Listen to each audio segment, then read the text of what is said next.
BJ Mafia, what's poppin'? Jaguar fans, BJ Mafia, it feels so great to be sitting in front of the camera talking some Jaguars football again here today. If you guys have not noticed, I've been on a little bit of an absence when it comes to my Jaguars content. One, because I've been completely unmotivated and unenthusiastic about talking about Jaguars football. Since we lost in the divisional round of the Kansas City Chiefs, my heart's been shattered. And honestly, there just hasn't been any Jag news to talk about outside of the fact that the guy who all my homies love, Jamal Agnew, and Mr. Sunshine, both made the Pro Bowl, which I already talked about a couple of weeks ago. But otherwise, there hasn't been any content to talk about because nothing's happened. It's the offseason. But now that the Super Bowl's over, and now we can really look forward to re-signing free agents, signing free agents in free agency, and also the draft. There's a lot of things in the offseason that we can talk about. And of course, I'm always going to be talking about my Jaguars for y'all that know me. But as you guys can see from the title of this video, I'm going to be talking about today what free agents the Jaguars need to bring back and who we should let walk this offseason. Now, I'm not going to be talking about free agents that we need to bring in, just guys that were on our roster last year, who we need to let walk and who we need to bring back. And another stipulation with this video is I'm not making this video saying, hey, what I think Trent Baalke in the front office is going to do. This is going to be, if I was Trent Baalke, if I was the general manager for the Jaguars, here's what I'm going to do. And let's actually talk about this video. So really getting into this video, let's actually talk about all of the free agents the Jaguars will have this offseason.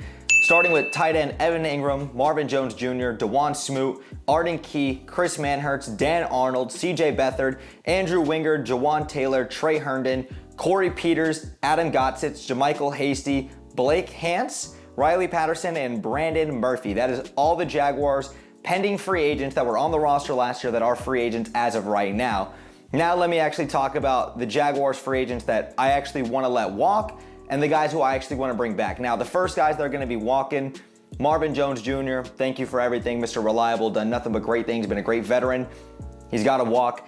Dan Arnold, that one kind of hurts too because I think he's been a great tight end these last two seasons, but honestly, you got to walk. CJ Beathard, Trey Herndon, Adam Gottsitz, that one definitely hurts. He's a great veteran. And Corey Peters. These are all of the pending Jaguars free agents I'm letting walk. So now we're talking about the Jaguars free agents that I'm bringing back.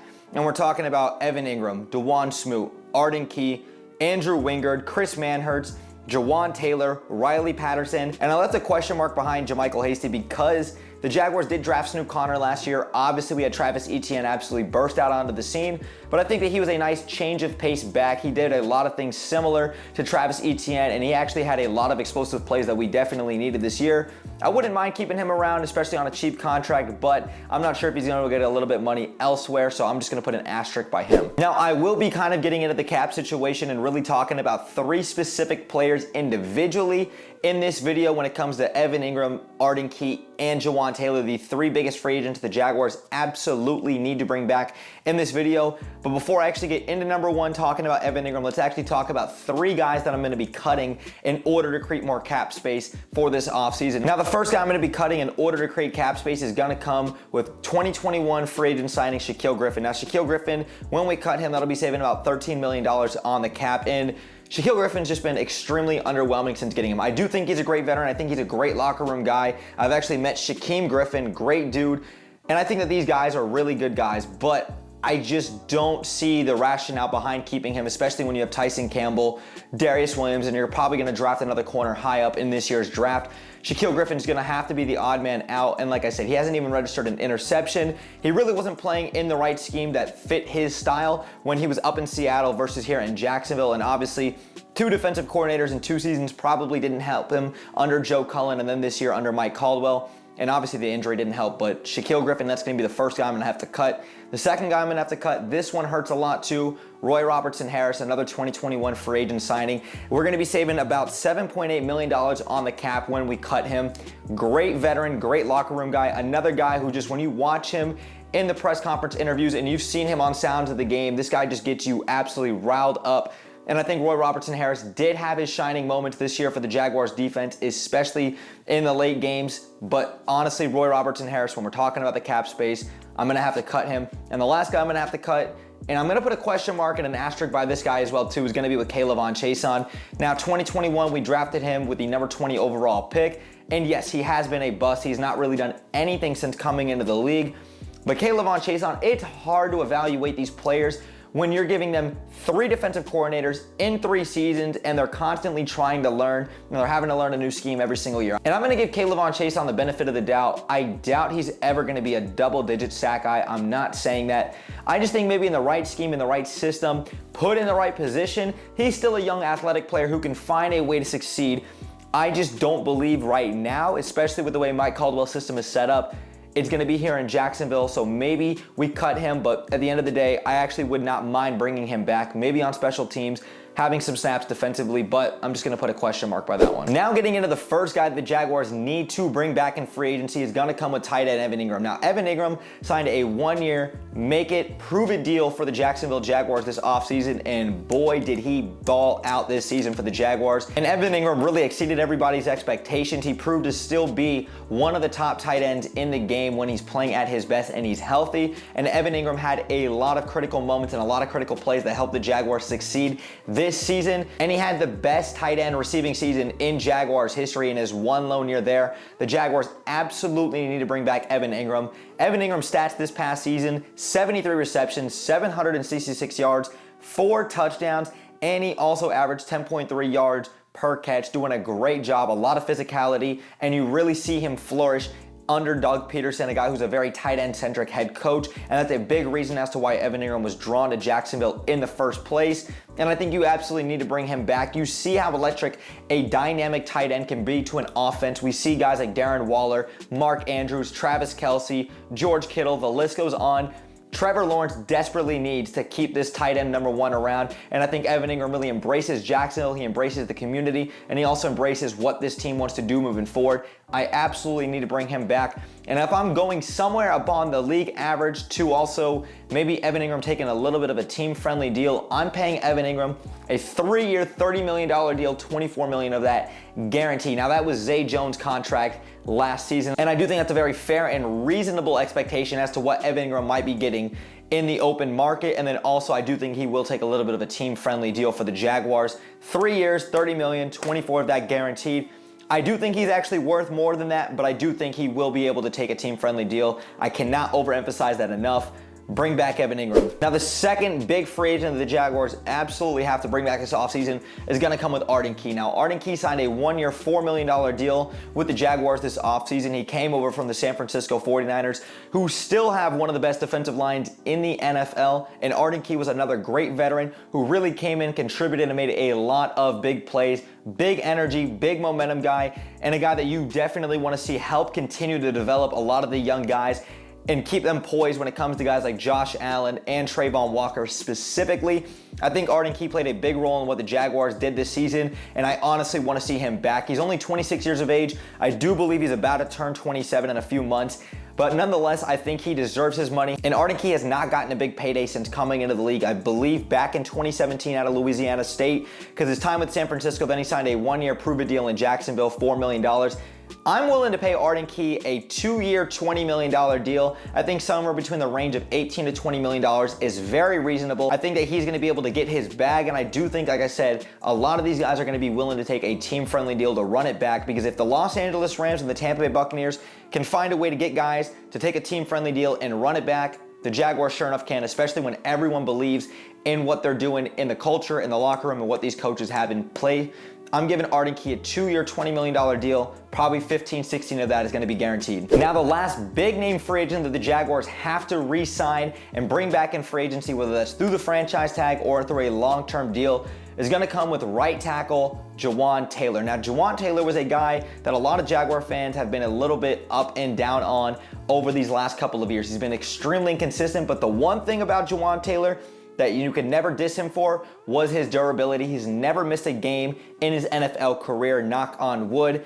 Juwan Taylor has been there through thick and thin for the Jaguars, and he really had a huge step up this season. Now, a lot of people will hesitate and say, hey, he played great in a contract year, but Juwan Taylor, I think, is absolutely deserving of his money, whether that's through the franchise tag, whether that's re-signing him to a long-term deal. And personally, I'm re-signing him to a long-term deal. Now, let's actually talk about the contract stipulations that would come with Juwan Taylor, because when you talk about Juwan Taylor getting a franchise tag, you're looking at about $21.3 million, because you take the top 5 tackles, combine their salaries, divide it up, that's going to be about a $21.3 cap deal. And if you wait another year to extend him, the cap's only gonna get a little bit higher, and I'm sure gonna have to pay him a little bit more. I'm willing to go as far as to say I'm gonna pay Juwan Taylor a 4-year, $60 million deal. I'm gonna guarantee him about $35 million of that. Because when I look at Cam Robinson's contract from last season, Jaguars left tackle out of the University of Alabama, he got a 3-year, $54 million deal with $33 million of that guarantee. And I'm sure Juwan Taylor looks across the other side of the field at his other teammate in Cam Robinson and says, hey, you know what? I've played just about as good, if not a little bit better than Cam Robinson, especially this past season, and I've been extremely durable. I haven't missed a game. I deserve that money and maybe a little bit more moving forward. Plus, Juwan Taylor just turned 25, so he's got age on his side too, and that level of durability that you've wanted to see. I think Juwan Taylor is deserving of that money. That's what I'm giving him personally if I'm the Jaguars front office, and that's at least what I'm gonna offer him, because I don't think that the Jaguars can afford to let Juwan Taylor walk. He was a big reason why Trevor Lawrence in this offense was so successful. I watched Juwan Taylor do a great job against Yannick Ngakoue, Joey Bosa, Khalil Mack, and a bunch of other great premium edge rushers this year. Go back and watch. Juwan Taylor was actually that great. And Juwan Taylor was also the 3rd highest rated tackle in the entire NFL with a 2.5% quarterback pressure rate on dropbacks. And yes, you got to credit Trevor Lawrence for some of that, for getting the ball out timely, 2.51 seconds on average that it took Trevor Lawrence to get the ball out of his hands. And 2.5% quarterback pressure drop rate on dropbacks, that is phenomenal work by Juwan Taylor, who gets a lot of the big responsibilities when it comes to these premium edge rushers. I think you've got to reward him, and especially because he's now been a homegrown talent and you've really seen how much he's helped this offensive line, I think you got to go ahead and pay him. Now, let me get into the other stipulations of this, because I do not believe that the Jaguars are going to keep all 3 tackles when you talk about Cam Robinson, Walker Little, and Juwan Taylor. To me, there's going to be an odd man out. I'm not saying I'm going to take one of these guys out, but I do believe that the Jaguars will be letting one of these guys go, and I do believe it's going to be Cam Robinson.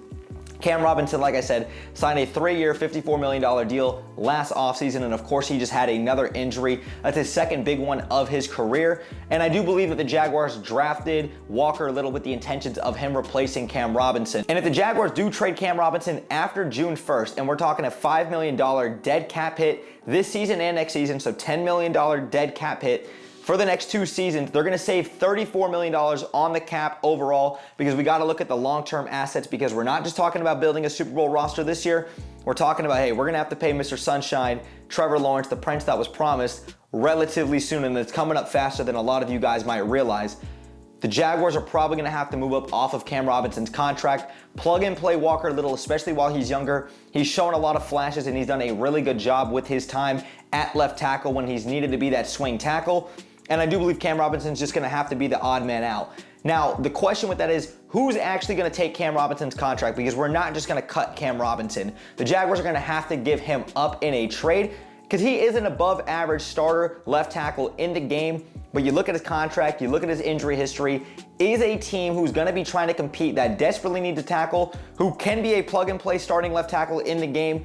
Would they be willing to give up any draft compensation for him? To me, the first team that comes to mind is gonna be the Denver Broncos. I believe that the Jaguars are probably gonna trade, and this is just a bold take, Cam Robinson to the Denver Broncos this offseason. You help shore up that offensive line, help Sean Payton and Russell Wilson really have an opportunity to succeed this year in the AFC West. Get him a plug and play left tackle, because they have not had great tackle play, especially this past season. And the Jaguars could possibly get a 3rd or 4th round pick out of the Denver Broncos. The Denver Broncos have 2 3rd-round picks, and they have a 4th. I think the Jaguars can get that kind of valuable compensation up and out of him. And like I said, that's kind of hard to do, because I personally would not trade Cam Robinson. I think he's a great vocal leader. I think he's the heart to this offensive line, if you ask me. And he's a homegrown talent. But like I said, you've got to look at the long-term solutions when you talk about the cap. You're going to talk about paying Trevor Lawrence, and also you have Walker Little. It's not like you're just getting rid of Cam Robinson's contract and you're left wondering who's going to be the swing tackle and who's going to be the plug-and-play guy moving forward. So I had to get that out of the way with Juwan Taylor, but I had to really address that with Cam Robinson. Only time will tell, and this is a tricky situation when it comes to Walker Little, Juwan Taylor, and Cam Robinson, but that's just my 2 thoughts with it. I also did forget to mention with Juwan Taylor is, yes, I did talk about his improvement over these last couple of seasons and how phenomenal he really played this year. Also, another just basic stat to look at to really show his improvement.